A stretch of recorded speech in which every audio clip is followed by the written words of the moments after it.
and tonight's bedtime story is Tractor Mayhem. It was a beautiful sunny day on Friendship Farm, but Hank Hayseed couldn't enjoy it just yet. He had work to do. "When you're finished, we can have a picnic down by the duck pond," said his wife Molly. "I'll just pop into town for some groceries." Hank and his sheepdog Gus watched Molly drive off in her old Jeep. "We'll get the chores done in no time if we use my tractor," said Hank. Gus wasn't so sure. The tractor was pretty old. And sure enough, the moment Hank started the engine, black smoke came pouring out. "Oh, rats," said Hank. "What am I going to do now?" Then he had a crackerjack idea. Hank pushed the tractor into his workshop, closed the doors, and set to work. The farm animals gathered around, trying to peek in and see what he was doing. "Every time he tries to fix something, he only makes it worse," clucked Mrs. Beak. "Here he comes," said Gus. "Let's skedaddle." Hank rode out on his tractor. "Yee-haw!" he hollered, waving his hat like a cowboy at a rodeo. The old tractor looked as good as new. Hank had fixed it up, giving it a lick of paint, and fitted rocket boosters. "With a vehicle like this, we'll be the best farm in the whole county," Hank said proudly. "Hop aboard, Gus. We've got work to do." Hank pulled the lever. Flames shot out of the rocket boosters, and the tractor zoomed off. Bailey the horse saw the tractor roaring toward him, carrying hay for his breakfast. "About time," he neighed. "I'm starving." Hank pulled the lever to stop the tractor, and that's when everything started to go wrong. Instead of stopping, the tractor went faster.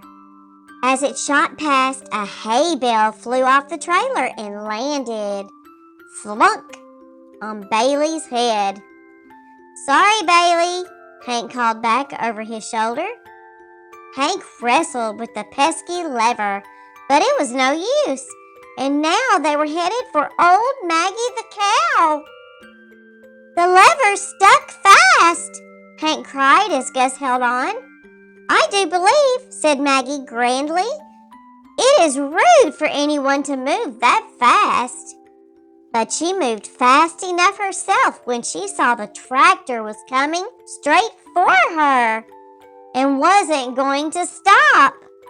Up ahead, Mrs. Beak and her ducklings were paddling on the pond. As the tractor splashed through the water, a wave sent them flying.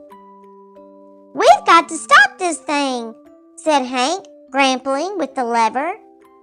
He gave an almighty tug, and it came off in his hands. "Jumping jelly beans!" Hank cried. "We're out of control!"